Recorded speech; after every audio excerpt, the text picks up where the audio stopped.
Hey guys, it's Mr. Kilburn, and I'm going to walk through a couple of problems with you on how to solve a system of equations by what's called substitution.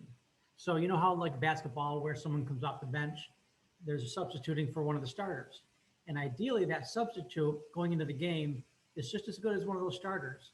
Now that's not normally the case, but in the instances where that does happen, those teams tend to win championships because all the players are kind of starter quality, and they tend to overwhelm teams whose starters might be good, but their substitutes aren't as good.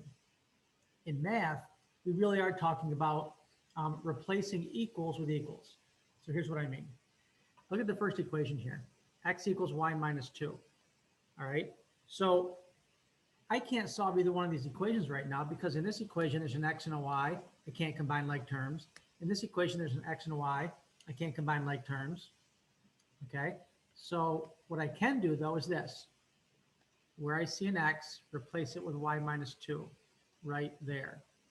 So I'll change the colors just so you see what it looks like when I substitute. So instead of x plus y, I'm going to have y minus 2 plus y equals 18. Now I have an equation with just y's in it. So I can combine like terms in this case. So let's do that. Go back to red. Y plus y is 2y minus 2 equals 18.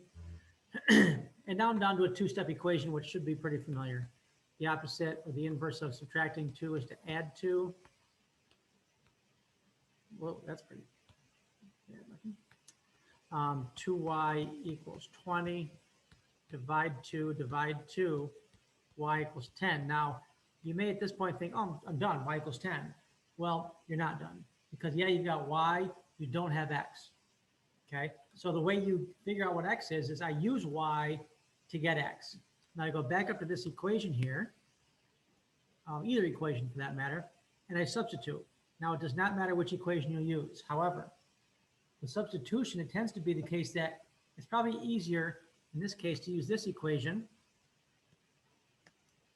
because when I substitute that y in, because this reads x equals, then whatever I get on the right-hand side, that's my x.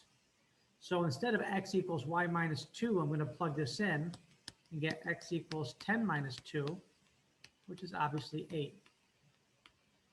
Okay, now I'm done. Well, pretty much. So, but my answer is not just 8, it's not just 10, it's the ordered pair 8, 10. Okay, so that's the difference between a linear equation and a system. A system is you need to find the value of both variables. In this case, x and y. Okay, let's try another one. Okay, clear that out. Okay. So again, I can't combine like terms here. I can't combine like terms here. So I need to substitute. And I know I'm going to substitute in this case because, again, whenever you see an x equals or a y equals, that's a dead giveaway that it's substitution. So look at right here, y equals 3x plus 1. So where I see a y, I'm going to replace it with 3x plus 1.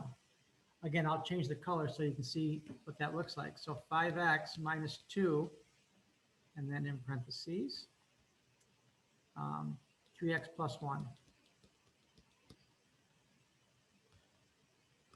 equals 1. So again, instead of negative 2 times y, I now have negative 2 times 3x plus 1. All right. Well, now that I have an equation with just x's in it, I can solve for x and use it to get y. So let's do that. You see parentheses, so you know you need to distribute. Bring down that 5x.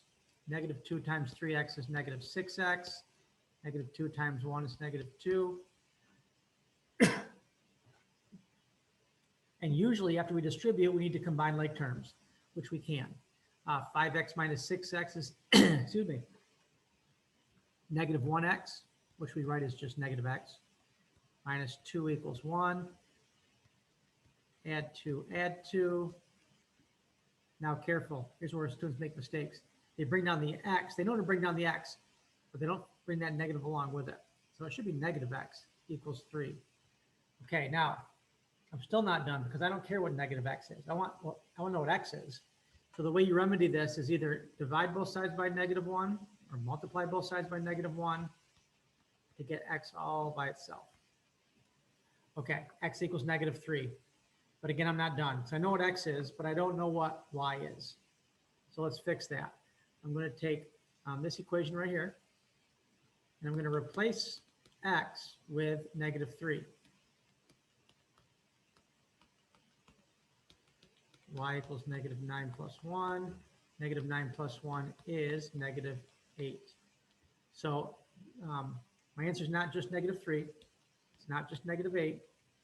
It's the ordered pair -3, -8. If you were to graph those two lines right here, this is where they'd cross. So that's your solution, -3, -8. All right, guys, that's solving the system by substitution. Hope that helped. Ooh, almost forgot. Now I'll leave it at that. Okay, hope that helped. Have a great day. Keep it real. Keep doing linear systems. It's not hard and scary. It's not too bad, pretty simple. All right, guys, have a great day.